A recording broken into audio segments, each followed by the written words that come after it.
Welcome, welcome, welcome. Welcome back to Transitions to Greatness. When you know better, you do better.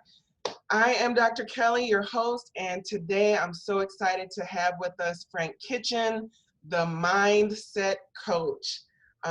For those that are new to the webcast, I started this webcast to provide a platform for open, honest, and transparent discussion in and around education. There's so many factors that contribute to effective leadership and teaching. And this just happens to be one that is really important to me. So welcome, Frank Kitchen, the mindset coach. How are you? I'm doing good, Doc. I'm gonna call you Dr. Kelly today. Okay. Good to be here, Dr. Kelly. I'm like having a great time. So it's good to be working with you because I know you and I met several years ago. This was your big dream, and now you're doing it. Absolutely, and so exciting. Meeting you, and I can't remember the exact year, but I absolutely remember you running out on the stage during our opening convocation for the school district, and your energy was just so instantly motivating and inspiring. And I remember saying that to you, and you said, "Oh, well, that was early. That was nothing."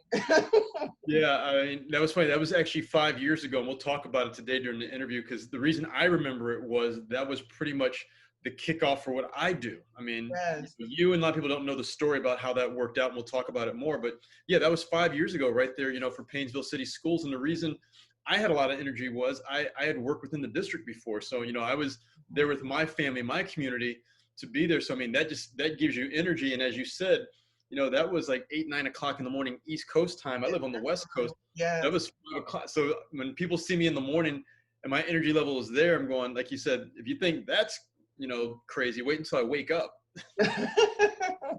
Well, if you weren't awake then, listen, it was so inspiring. So talk about it. Tell the story.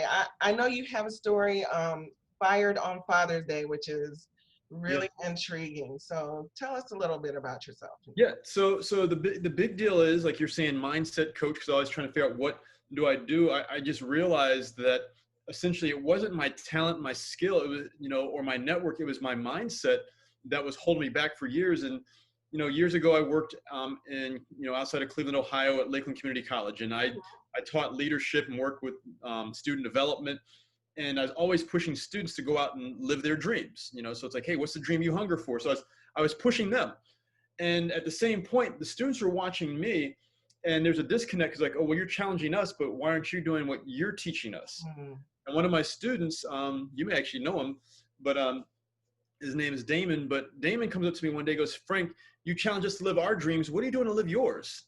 Mm-hmm. And at that point, I've been doing a little bit of speaking on the side. That was my side hustle.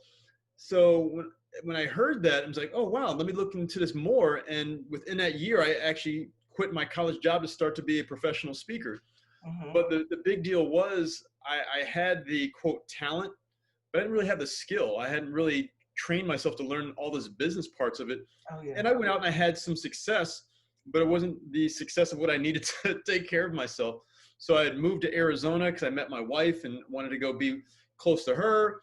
And, I was doing the speaking, but I was also still working the 9-to-5 job. And I kept saying over and over again, like, okay, I'm going to make this happen when the time is perfect. Yes. So worked a couple different jobs, fired, downsized, laid off. Things were, happening. But then 5 years ago, this year, it was the weekend of Father's Day. And I was working for a company selling educational software. And I got called into a meeting, and I thought I was going to this meeting for a promotion. I was supposed to go meet with clients because I was traveling to New Mexico, and that's one of the regions. And in a Panera bread company, I was given my walking papers. Oh my goodness. So I got called in for a lunch meeting, and I got fired in Panera. And some people are like, oh, well, you're a let go downsize. I'm like, well, semantics, whatever you want to call it. I was like, I didn't have a job.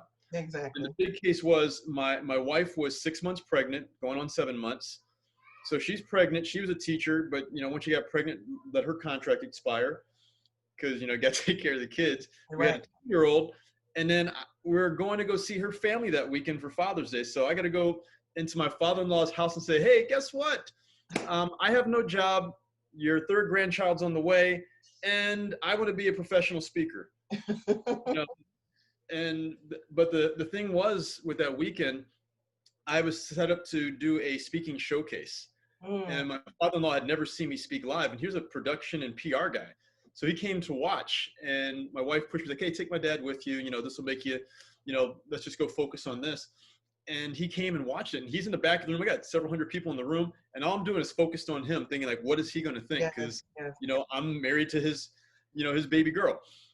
And at the end, he just points his finger at me and goes, "You know what? This is what you're born to do. Whatever I can do to support you, what I can do to help you out, let's make it happen." So the crazy piece was after that weekend with family and friends support, everybody goes, "Yeah, Frank, you're meant to do this. Put the time and effort into it." And I was always worried about my job, so I didn't put the full effort into it, the mindset piece. But when I didn't actually have that, barrier holding me back, I started making phone calls, doing emails.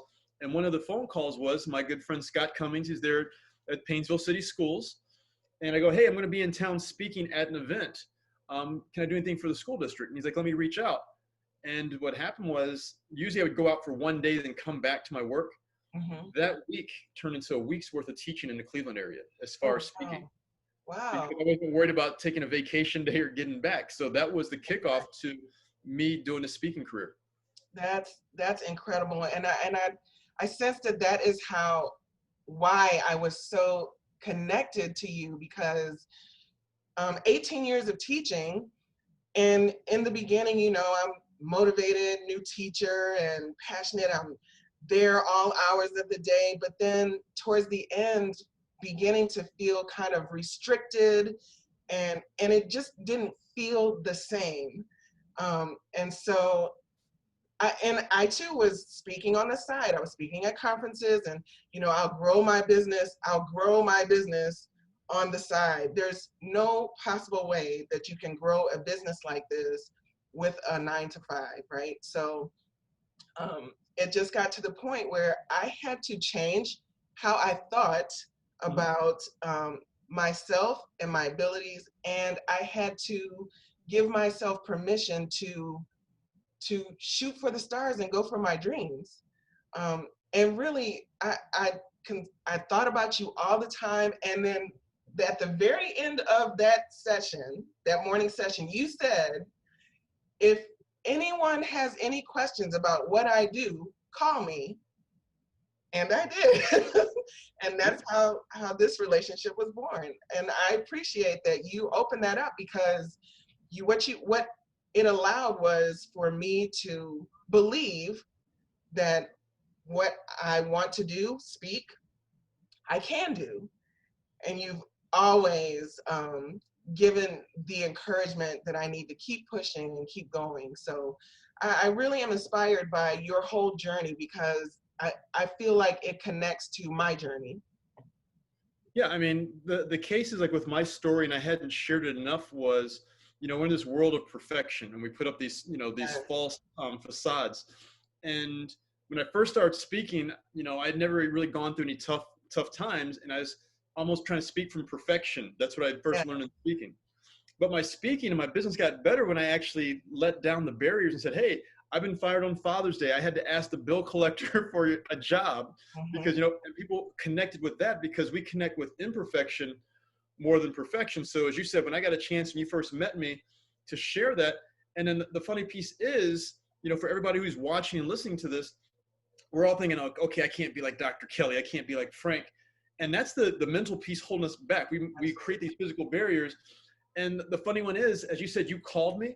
That was a test that I started to run years ago. I'm like, I'm gonna put my email, my phone number. And people are like, "Oh my God, like you're putting your direct phone number from hundreds of people, thousands of people." And I was like, "Yeah." It's like, but guess what? Only usually one or two will call. I mean, I still do it to this day. Mhm. And last week I was speaking to a gentleman from India, and he goes, "Yeah, it's like I saw your interview online on YouTube, and you said, hey, I could reach out and contact you." And I told him, "Nick, that's been played all around the world." I was like, 7 people emailed me. I was like, "You're the only one who said, hey, Frank, can I meet with you?" And we met through Zoom, and we talked he's like, "Why would you?" I'm like, "Hey, it's like people did the same for me." But that's the big thing that holds us back is, Tim Ferriss said it in the 4-Hour Work Week. He goes, "It's easier to accomplish the impossible than it is the possible, because everybody goes what looks easy in the possible. So everybody's there. The impossible, less people are trying it. So there's actually less, barriers to entry. Mm-hmm. So you called me up, you've called me several times, and you've picked my brain, asked questions, and boom. And everybody's like, wait, you called him? Yes. He invited me. Yes. Yes. Yes. And how else do you learn if you don't take people up on those types of offers, right? Yes. So how when people come to you and they say, I just can't figure out how to move forward. When they're stuck in that fixed mindset, what do you offer them? What kinds of advice do you give them? Well, the first piece of advice is I ask them is like, well, what do you hunger for? What do you dream about? Because it's the dreams that get us excited. What happens is we're in this world right now where all we're focused on is the work, and the work never excites us. I mean, think about it. You've got these advanced degrees, and how many hours of work, of books and studies and writing? I mean, if I told anybody about that, they'd be like, okay, you know what? I don't want to be a doctor. All right. Because I mean, for you having to go to review for like, your thesis, and nobody wants to do that one. But if you explain to me, it's like, hey, you know what?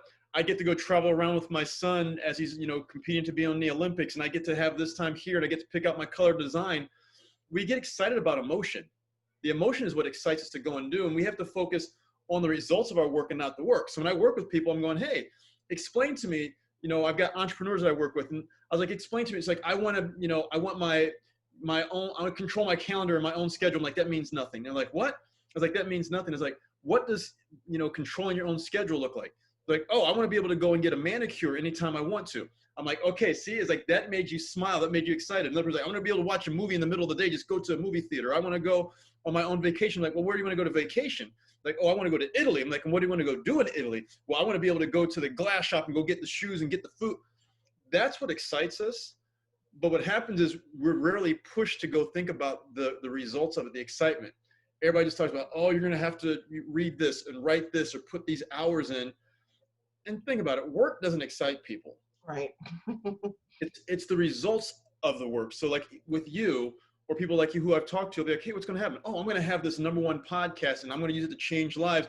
I'm going to help people, who want to transition into, transitioning their idea into results. Yes. Ooh, okay, then I'm going to say, well, what's the result that you want? I want to be on a beach with an adult beverage with a, umbrella in it and, not have to worry about work and just, that's what we have to go and do. So that's the first thing. Anybody I work with is I just really want them to paint the picture for me and draw out the excitement, of the result. And then once we do that, then we work backward and say, okay, you know what? It's going to take work. It's going to take a lot of work. Yes. But use that experience or the result that you want to drive you through. So for me, I put up a post on social media today. It's like 20% of my time is speaking. Yep. I was like, 80% is the work. Yes. I was like, but guess what? I think about the fact if I've got to make an extra phone call, do an extra email, stay up late at night, do a presentation at 8 o'clock in the morning, 5 o'clock in the morning, my time. The excitement and energy you said you saw was I've got a chance to take care of my family. I get to watch my, daughter, control my schedule. I get to watch my daughter walk for the first time, my son walk for the first time. My wife gets to stay home and take care of the kids. That gets me excited. Not like, oh my God, what if they don't like me? But because our mind is, is trained to go towards what excites us. And what happens, anything that's fearful or holds us back, it puts up a protective barrier mentally to stay away from it. So when we think about these work or these negative things, the mind's like, don't go there. I don't want to do that. Yes. So won't do the work. Yes, it's the risk. It's definitely, I did a podcast recently. We talked about how your mindset is, fighting your mindset is like taking a risk. It's getting away from the fear of what could go wrong, Yeah. But if we don't take that type of risk, challenge our minds, then we'll never know. We started talking about the power of positivity and mindset in my last few years of teaching. It actually became a part of our curriculum. And so when you spoke earlier about how your students could tell that, you're pushing us to think positive and change our mindset, but you're not doing, I felt the same way. And I feel like, especially now with the pandemic and all this social unrest, how do people fight against having a negative mindset in all that we're dealing with? How do people fight against that and produce positive results um, for their dreams. Well, I mean, it's for me, my last name's Kitchen, so I'll do a lot of food comparisons or Yes. analogies. Hmm. But think about it. When we want our body to feel better, we put nourishing food into our body. We Hmm. don't feed ourselves junk because we wouldn't eat, especially as adults, you and me now. I'm sure there's been food now that you liked as a kid that you eat as an adult. You're like, how did I ever like that? Yes. But if we feed our body physical junk all the time, we will feel like junk. Hmm. Well, our mind works the same thing. If we're feeding our mind junk, then we're going to feel, junk. So if we're feeding it negativity all the time, social media, the people we hang out with, the environments that we're in, then we're going to think and see that all the time. But now we have to think about, okay, well, what content am I nourishing my mind with? Am I listening to your podcast? Am I watching kids like solve something that's, there? What am I consuming on a, day-to-day basis? So for me, like me and my wife, we rarely watch the news, but the news that we watch things that are more central based. Like we like watching PBS news because PBS isn't about the commercials. It's just Hmm. about covering the story, and they've got a good mixture of positive and truthful stories. They're not partisan one side or the other. Okay, so if we watch the news, we've got that one. Versus when you watch other groups, they're more partisan, so they're just trying to take people down. It's like, okay, here's negativity about, boom, boom, boom. So it's like, okay, so we watch it there. We go outside and go for walks. I try to hang out with people who are looking to do something. College students are great about this because they're like, oh, here's my dream. I'm going to make it happen. The books that I read, the podcast, it's the information that we soak in.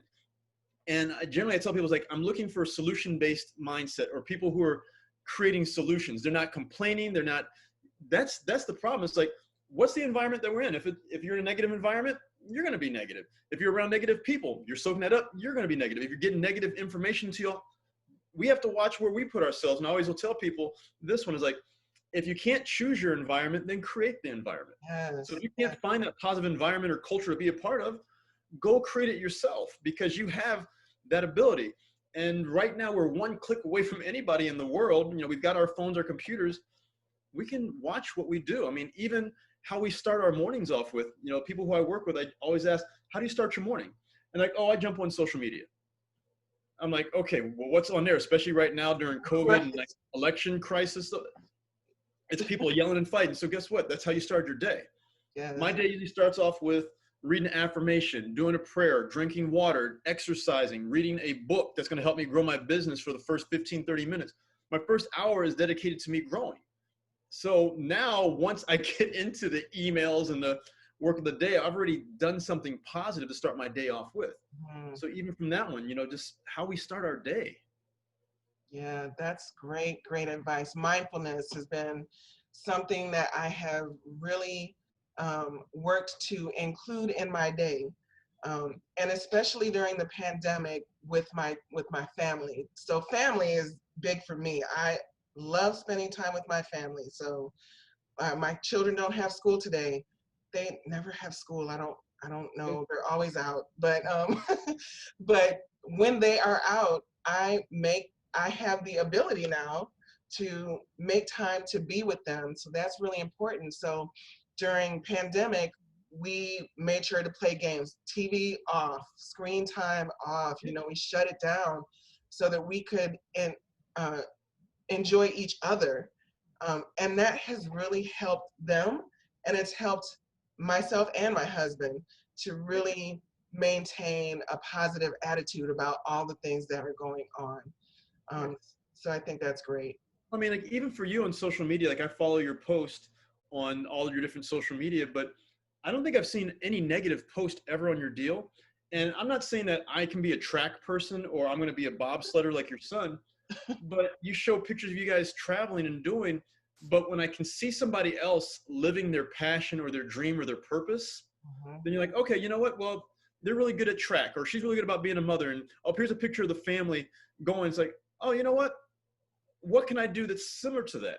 So my passion is for speaking. So I can use my speaking, but share my story about what I'm doing. Everybody here who's listening has some type of, passion. Like, so watching watched a teacher recently where I know her and follow her, but she's got to wear her COVID mask in the classroom. Yes. But she found one that has like LED, like a sign on it. So she can program every morning different words in front. Oh, So it's like, cool. hey, have a fantastic day. It's Friday. And it's like, I'm like, where did you get that? so even with that piece there, like if we are going to quote use social media, like just even once again, we can control what we can consume. Just like you said, turning the TV off, we control turning it on and off.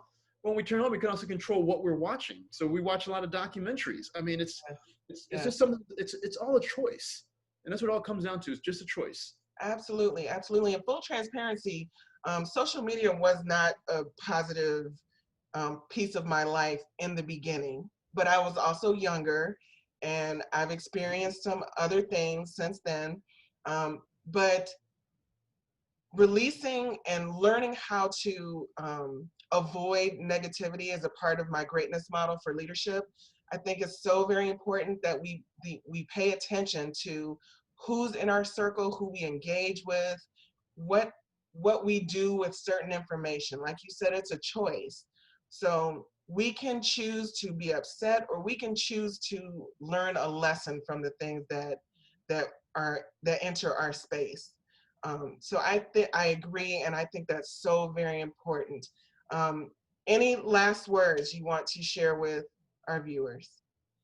The big one I'll share with the viewers is, you write your own story. You write this story, you write your dreams. It's your dreams. It's not anybody else. What I've learned along the way here was, for so many years, I was trying to be somebody who I wasn't.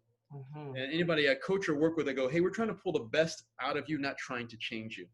So for everybody who listens to you, listens to me, you're not trying to change yourself, because no one ever wants to quote change. What you're looking to do is be the best you possible. Yes, And you have to put yourself around the right people and the right environments and soak up the right knowledge to live your best. And part of that transition includes what information or knowledge you're going to do to, because you can make it happen. Anything is possible, but nothing is easy. So any of these groups that talks about it being easy out there, it's not easy. It's going to take work, but guess what? It's possible when you put in the proper work and you're dedicated to doing it. So what I always share with people, you've heard me say it with my whole philosophy, it's called living fresh. And when yes, you live fresh, what you're doing is you're not talking about what you're going to do, you're actually living it. We're remembered by how we live, not about what we say or what we think.